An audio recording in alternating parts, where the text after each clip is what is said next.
34 ईस्वी पूर्व के बीच में महाभारत का युद्ध हुआ था। और महाभारत युद्ध की तिथि जो है 17 अक्टूबर 1952 ईस्वी पूर्व गुरुवार ज्येष्ठ नक्षत्र अमावस्या के दिन युद्ध आरंभ हुआ था और 3 नवंबर 1952 ईस्वी पूर्व रविवार को युद्ध समाप्त हुआ था। तो इस प्रकार से हम मोटे तौर से मैंने आपको तिथियों का अंकन बताने का प्रयास किया है और मैं समझता हूं कि यह बड़ा ही समीचीन भी होगा। आपको इसको जानने की भी आवश्यकता होगी और आपको इसको समझना भी चाहिए, जो कि आपके लिए बड़ा उपयोगी होगा। तो मैं इस तरह से मैंने आपको इनके युग का निर्धारण बताया। अब रही बात जो आप को इसमें जो आपका पेपर है जो मुझको उसी हिसाब से पढ़ाना है, इसमें जो था कल तक मैंने सांस्कृतिक विरासत की अवधारणा के संबंध में आपसे परिचर्चा की है और साथ ही साथ अब सामाजिक, सांस्कृतिक और धार्मिक विरासत के प्रत्येक पक्ष को मैंने आपके समक्ष रखने का भी भरसक प्रयास किया है और मैं समझता हूं कि यह प्रयास कितना समीचीन होगा यह आप ही बता पाएंगे। लेकिन फिर भी जिन चीजों की आवश्यकता होती है मैंने उन पक्षों को आपके समक्ष रखने का प्रयास किया है। तो किया है तो अभी तक मैंने कल जो तक आपको जो बताया था वो विलियम जोन्स के द्वारा भारत के परिप्रेक्ष्य में उनकी क्या धारणाएं हैं इस पर मैंने विशद चर्चा की थी। उसी की थोड़ा सा चर्चा को मैं फिर से और आगे बढ़ाने का प्रयास करूंगा ताकि आपको इसका विधिवत समझ में आ सके। क्योंकि अगर आप ये कहते हैं, आप कभी कह सकते हैं कि आपको प्राचीन भारत की धरोहर के संबंध में क्या कल्हड़ ने, बिल्हड़ ने, चीनी यात्री वेंग सॉन्ग ने, फाइन यान ने, अलबरूनी ने और मार्को पोलो ने क्या आपको सूचनाएं नहीं दी? नहीं दिया है, लेकिन मैं उस परिप्रेक्ष्य के हिसाब से नहीं देखता हूं। क्योंकि जो भारतवर्ष पर प्रायः यह आरोप लगता भी रहा है कि हम लोगों ने सही और समीचीन इतिहास लिखा नहीं, लेकिन सत्यता यह नहीं है। सत्यता यही रही है जो कि मैं हमेशा कहता रहा हूं कि हो सकता है कि भारतवर्ष के इतिहासकारों ने या भारतवर्ष के लेखकों ने, चाहे वो बाणभट्ट हो, चाहे वो कल्हड़ हो, बिल्हड़ हो, कोई भी हो, चाहे चंद्रबरदाई भी क्यों न हो, उन्होंने युद्ध का विवरण देने के स्थान पर युद्ध और राजनीति को उतना स्थान देना उचित न समझा हो। उसके परिप्रेक्ष्य में हमारी सामाजिक और सांस्कृतिक विरासत को ऊपर या धर्म पर या संस्कृति पर विशेष बल दिया है, जिससे कि उन्होंने उसी को उस समय उसको लिखना सुखद पक्ष समझा हो। मेरा यह कहना है। और प्राचीन भारतीय संस्कृति को विश्व की प्राचीनतम संस्कृतियों में इसी वजह से सम्मान भी उपलब्ध हुआ है। मैं आपको मूल रूप से इनके मुस्लिम इतिहासकारों ने जो भारतवर्ष की धरोहरों को देखा है उसका उल्लेख करने में ये इतिहासकार भी नहीं चूकते हैं। इनमें से अरब यात्री अल बहरी जो कि अपना यात्रा विवरण लिखता है और तारीखे मसूदी में नामक ग्रंथ में राजपूत कालीन धार्मिक विश्वासों, परंपराओं, जो आपको आगे आने वाले में समय में पढ़ना पड़ेगा, व्यापार संबंधी अत्यधिक महत्वपूर्ण जानकारियां प्रदान करता है।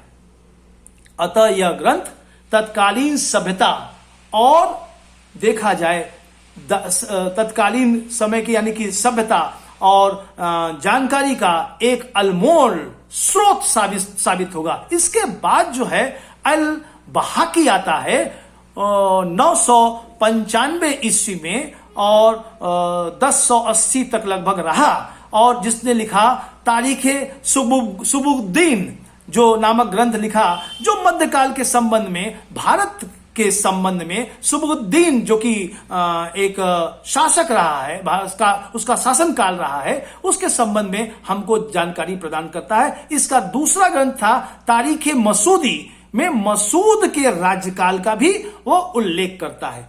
भारतवर्ष की राजनीतिक, सामाजिक, धार्मिक और सांस्कृतिक सूचना प्रदान करने वालों में मेरी दृष्टि में अलबरूनी अग्रगण्य है, क्योंकि वो वर्णाश्रम व्यवस्था का भी उल्लेख करता है वो पुराणों का उल्लेख करता है। अल-बरूनी वो नीलमत पुराण का विशेष रूप से उल्लेख करता है।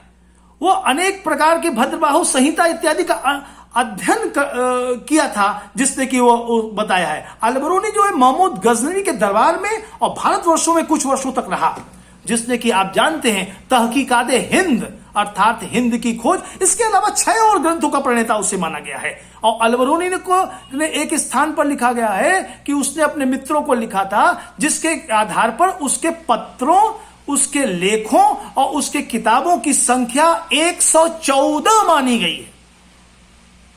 यह चौंकाने वाला तथ्य है।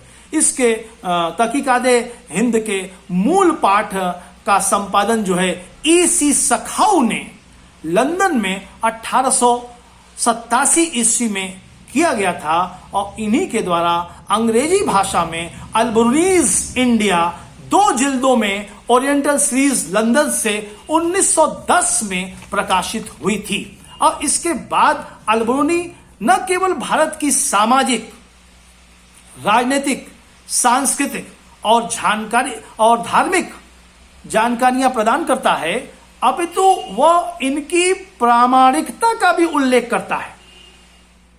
प्राप्त जानकारी को वह यथा कालक्रम संबंधी जानकारियों को वह बड़ी सावधानी पूर्वक वो परीक्षण करता है, अर्थात जो आपको स्रोत के रूप में वर्णन मिलेगा, विवरण मिलेगा, वह ऐतिहासिक तथ्यों से परिपूर्ण होगा। इस बात की, इस विधा की, इस आदर्श का वह प्रस्तुतिकरण करने का प्रयास करता है।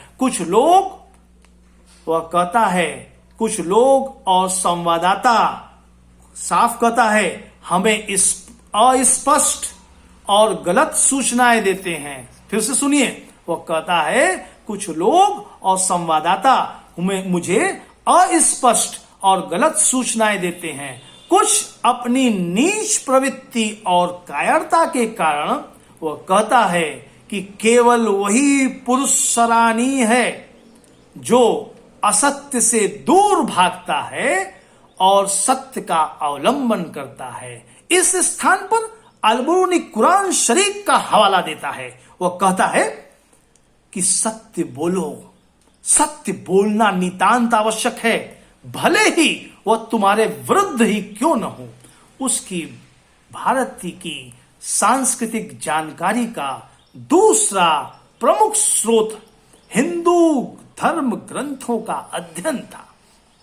उसने धर्मशास्त्रों, पुराणों का अध्ययन किया था, गणित का अध्ययन किया, ज्योतिष का अध्ययन किया, भूगोल आदि पर विभिन्न प्रकार से अपने वक्तव्य दर्शित किए। ब्रह्मगुप्त, वराहमिहिर, आर्यभट्ट आदि के ग्रंथों के उसने यत्र तत्र स्फुट प्रयोग किए और उनके उद्धरण भी दिए। उसने पुराणों का संक्षिप्त विवरण भी दिया। आश्चर्य की बात आपको क्या नहीं होती कि उसने पुराणों पर का भी संक्षिप्त उल्लेख कर रहा है। विष्णु पुराण वो नहीं पढ़ पाया था, वो स्पष्ट लिखता है, तो उसने किसी से पढ़ करके सुनवाया ताकि विष्णु पुराण की बातों से वह अवगत हो सके। और भारत के संदर्भ में उसका 4 स्पष्ट उद्देश्य है, कह सकते हैं। यहां पर पहला उद्देश्य है भारतीय दर्शन और ईश्वर का तत्व का, भारतीय दर्शन और ईश्वरी तत्व का अध्ययन करना, उसके विषयों का वर्णन करना, वो उनके बारे में लोगों को बतलाना। दूसरा है पुराणों और व्याकरणों का नए सिरे से अध्ययन करना।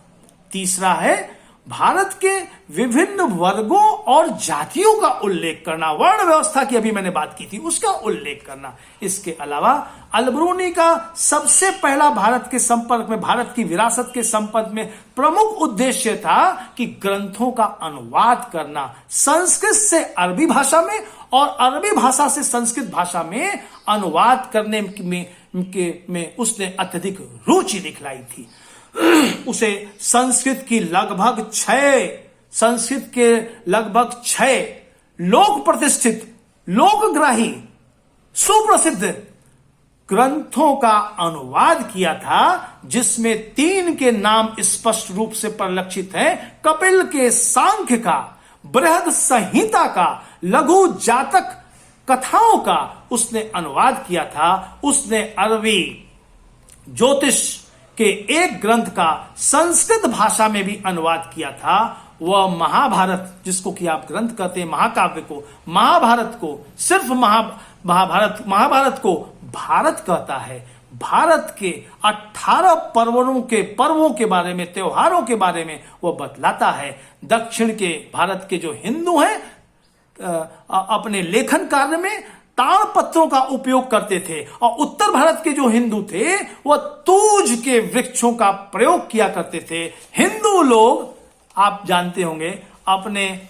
ग्रंथों को पोथी कहते थे। यह भी वो हमको बतलाता है। भारत के लिए अगर मेरी दृष्टि से देखा जाए तो एक दूसरा एक लेखक या इतिहासकार आता है, कह सकते हैं आप, जो कि जिसके भीतर न तो साम्राज्यवादी इतिहास लेखन की प्रवृत्तियां हैं, न तो कम्युनिस्ट इतिहास लेखन की प्रवृत्तियां हैं, और न ही नेशनलिस्ट यानी राष्ट्रवादी इतिहास लेखन की प्रवृत्तियां हैं। वह इन सब से परे है। मेरी अपनी मान्यता है, मेरा अपनी सोच है। उसका नाम था, जैसा कि मैंने आपको लिया, सर विलियम जोन्स। कल उसके पहले लेक्चर में भी मैंने लिया था। 1746 में आता है और 1794 तक उसका अवधि रही है। उन्हें समझा, क्योंकि उसने भारत को बड़े अच्छे तरह से समझा। आधुनिक भारत में, अलबरूनी की तरह से मध्य भारत में नहीं है, या पूर्व मध्य भारत में नहीं है, 11वीं शताब्दी में नहीं है। तो उसने समझा, और कैसा समझा? सकारात्मक दृष्टिकोण अपनाया अपने लेखन कार्य में। और भारतीय पुरातत्व के इतिहास में इसी की देन रही है। 15 जून 1784 का दिन अत्यधिक शुभ दिन माना जाता है, क्योंकि कलकत्ते में एशियाटिक सोसाइटी ऑफ बंगाल की स्थापना वारेन हेस्टिंग्स के सहयोग से आज के दिन की गई थी। बाद में 1833 में जेम्स प्रिंसेप ने इस पदभार को संभाला था, और विलियम जोन्स ने भारतीय संस्थाओं को पूर्णतया समझ करके सहानुभूतिपूर्वक उस पर विचार किया। भारतीय समाज की प्रकृति और धरोहर को उन्होंने उजागर किया, और इस दिशा में विलियम जोन्स जो है एक प्रवर्तक जैसा कार्य किया, क्योंकि एक इतिहासवेत्ता को इतिहास को उजागर करने में लेखक पाठक और के साथ साथ न्यायाधीश की भी भूमिका अदा करनी पड़ती है, वर्णन करनी पड़ती है। प्राचीन धरोहरों, ग्रंथों को विश्व पटल पर प्रस्तुत करने में सर विलियम जोन्स की भूमिका अति महत्वपूर्ण रही, क्योंकि वे अपने समय के प्रसिद्ध प्राचीन विद जानकारी करने वाले न्यायमूर्ति तथा भारतीय विद्या की प्रतिमूर्ति थे। आप जान करके आश्चर्य करेंगे, उन्हें हिब्रू भाषा, ग्रीक भाषा, लैटिन भाषा, अरबी भाषा, पर्शियन भाषा, फ्रेंच भाषा, स्पेनिश भाषा, पुर्तगालीज भाषा, जितनी भी भाषा आपके दिमाग में आए, मोटे तौर से सभी भाषाओं में दक्षता उपलब्ध थी। सामान्य सिर्फ बोलते नहीं थे, लिखते भी थे और बोलते भी थे, यानी कि दक्षता उपलब्ध थी। भारत में रह करके उन्होंने संस्कृत सीखा था। उस दिन भी मैंने बताया था, पंडित रमाकांत जी के माध्यम से, और उन्होंने पुराण स्रोत पर आधारित होकर के कालक्रमीय विवरण प्रस्तुत करने का प्रयास किया था। अब एक ज्ञान शाकुंतलम, मनुस्मृति, हितोपदेश तथा गीत गोविंद, जो कि जयदेव कृत है, का अंग्रेजी भाषा में अनुवाद किया। भारत में रहते हुए जोन्स ने कई श्लोकों का भी, संस्कृत के कई श्लोकों का भी उन्होंने अंग्रेजी भाषा में अनुवाद किया था, जो विशेष रूप से हमारे देवी देवताओं पर लिखे गए थे, जैसे कि दुर्गा पर, भवानी पर, गंगा पर, इंद्र पर, महादेव पर, शिव पर, लक्ष्मी और सरस्वती के जैसे प्रमुख प्रमुख जो श्लोक थे, उनका भी वो अनुवाद उसने किया था। जोन्स ने प्राचीन भारतीय धर्म दर्शन के अध्ययन में भी समान रूप से योगदान प्रदान किया था। उन्होंने भारतीयों और अधिकांश यूरोपियों उन्होंने दोनों में, यूरोपियों और भारतीयों में के जो शब्द हैं उसमें समन्वय स्थापित करने का भी उन्होंने कार्य किया और ये बताया कि जो भारतीयों की भाषा है और जो यूरोप वासियों की भाषा है, उनका जो उद्भव एक ही भाषा के माध्यम से हुआ है। उन्होंने यह भी संकेत दिया, हिंद और यूनानी तथा अन्य लोग एक ही तरह की, अन्य कई जगह के लोग एक ही तरह के देवता की पूजा करते हैं, किंतु उनके नाम जो है भिन्न भिन्न है। इस बात को भी वे संकेतित करते हैं। इस प्रकार से प्रारंभिक भारतीय यूनानी ज्योतिष शास्त्रों की समानता की भी उसने व्याख्या की थी जोन्स ने प्रारंभिक कथा का अनुमोदन किया। प्लेटो, पाइथागोरस ने अपने दार्शनिक विचारों जो थे, उन्होंने बताया कि प्लेटो और पाइथागोरस जैसे विद्वत जन जो हैं, जो संपूर्ण विश्व में एक नाम है, वे लोग भी जो है, उन लोगों ने भी अपने को इस प्रकार से उच्चता हासिल करने में दार्शनिक विचार जो उन्होंने ग्रहण किए थे, उस दार्शनिक विचारों की जन्म स्थली वो भारतवर्ष ही थी, सर विलियम जोन्स कहता है। उन्होंने करने का मतलब है कि इन दोनों जो विद्वानों ने, पाइथागोरस और प्लेटो ने जो विचार ग्रहण किए थे, वो भारत भूमि से ही विचार ग्रहण किया था। भारत के सर दर्शन में पुरातनी अकादमी के सभी गूढ़ ज्ञान को विलियम जोन्स ने भारतीयों के अलावा विश्व परिप्रेक्ष्य पर भी इसको प्रतिपादित करने का प्रयास किया। इसके अलावा ईश्वरवाद में अद्वैता, आत्मा, अनात्मा, पुनर्जन्म और गणित, तर्कशास्त्र, व्याकरण, अलंकार, संगीत जैसे आदि में भारतीयों का वर्चस्व है, भारतीयों की प्रधानता है, यह जोन्स ने ही हमको बताया। यह हमारी बड़ी विरासत की ओर, जोन्स का यह विचार हमारी भारत के और उसकी बड़ी धरोहर की ओर संकेत करता है, जिस पर कि इतिहासकारों का ध्यान अत्यल्प जा पड़ता है। अतः हम कह सकते हैं सर विलियम जोन्स को भारतीय विद्या का जनक कहा जाता है, जनक माना जाता है। और इन्होंने 3 प्रख्यात उपलब्धियां जो कि भारत से संपर्कित हैं, भारत की धरोहर से संपर्कित हैं, कुछ मूर्त हैं तो कुछ अमूर्त हैं, उनके बारे में वह उल्लेख करता है। 3 चीजों को बताता है जो मैं यहां पर बताना अत्यधिक समीचीन समझूंगा। वह थी नंबर 1, इंडो यूरोपियन भाषा परिवार के सामान्य उद्भव की खोज का श्रेय उसे जाता है। नंबर 2, भारतीय साक्ष्य या भारतीय साक्ष्यों चंद्रगुप्त मौर्य से ही यूनानी रोमन लेखकों ने सेंड्रोकोटस और पालीब्रोथा का समीकरण स्थापित किया। Sandrocottus means Chandragupta Maurya, Palibothra means Pataliputra और पुराना नाम कुसुमध्वज इत्यादि का समीकरण करने का श्रेय सर विलियम जोन्स को मिलता है। इसके अलावा तीसरा, जो कि सबसे महत्वपूर्ण और भारतीय ज्ञान को विश्व पटल पर स्थापित करता है, वो कालिदास के माध्यम से अभिज्ञान शाकुंतलम का अनुवाद और यूरोप में संस्कृत भाषा, संस्कृत साहित्य का प्रवेशन कराने का श्रेय जोन्स को जाता है।